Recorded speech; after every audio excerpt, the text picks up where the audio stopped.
There is a certain kind of person you don't notice right away. The one who spends more time alone than most people do. The one who is comfortable with their own thoughts. The one who doesn't rush to fill silence. They rarely announce themselves. They don't compete for attention. Because of that, they're often misunderstood, sometimes underestimated. But in most rooms, they're the strongest person there. Most people avoid being alone. Silence leaves them without direction, without cues. When nothing is happening around them, they feel exposed, unsure of what to do next. So they stay busy. They keep moving. They surround themselves with noise, people, tasks, and opinions. They react. You don't live that way. When you spend time alone, you're not constantly adjusting yourself. You're not scanning faces. You're not tracking tone, status, approval, or expectations. Your attention pulls inward instead of outward. Over time, that changes how your mind works. You stop needing constant signals from the outside to decide what comes next. You trust your own sense of timing. You're less pulled by urgency and more guided by clarity. That shift is quiet, but it's foundational. This is where real leverage begins. Being alone strengthens your relationship with uncertainty. You learn how to stay present without immediately acting. You discover that visibility isn't the same as relevance. You stop reacting just because there's pressure. You stop performing to maintain your place. That matters more than people realize. Most pressure in life and business works by exploiting discomfort with waiting. Deadlines feel heavier because stillness creates anxiety. Decisions feel urgent because hesitation feels dangerous.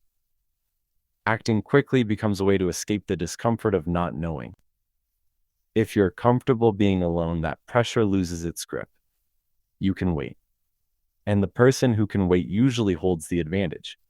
People who spend time alone don't rush decisions. They give situations space. They notice subtle signals others miss because their attention isn't scattered. They sense when something is off before it becomes obvious. Solitude creates another effect that isn't talked about much. When you're alone, identity loosens.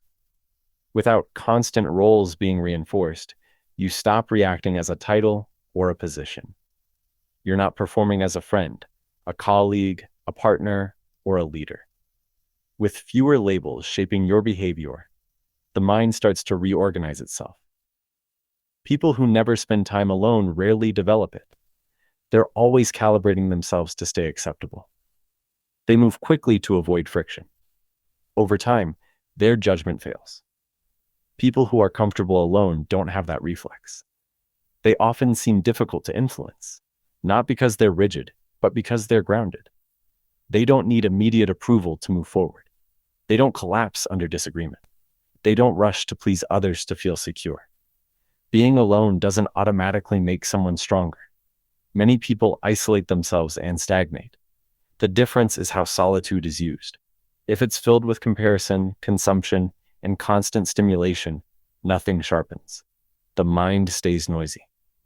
But when those habits fall away, thinking slows. Attention deepens. Judgment stabilizes. Time alone becomes a place where things quietly take shape. You learn to work without announcing progress, to improve a skill without explaining it, to make plans without asking for early validation. This is how authority forms without performance. Over time, you begin to trust yourself under pressure, not because you've predicted everything, but because you know you can respond without panic. In work and business, that changes how you move.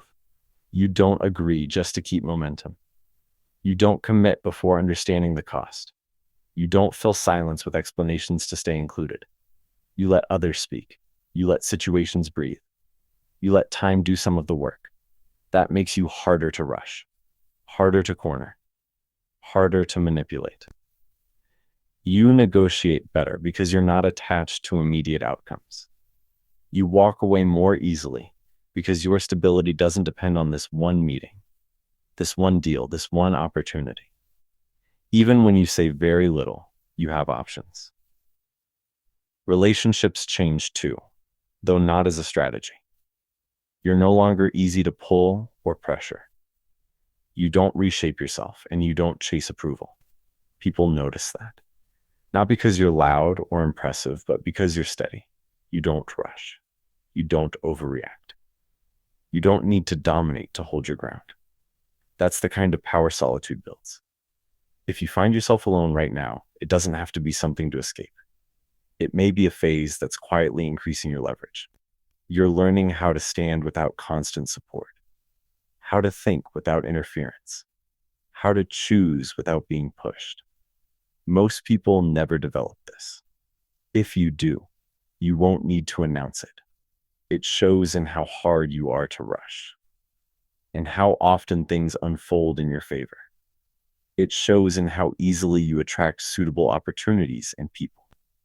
That is the hidden psychology of being alone and gaining power.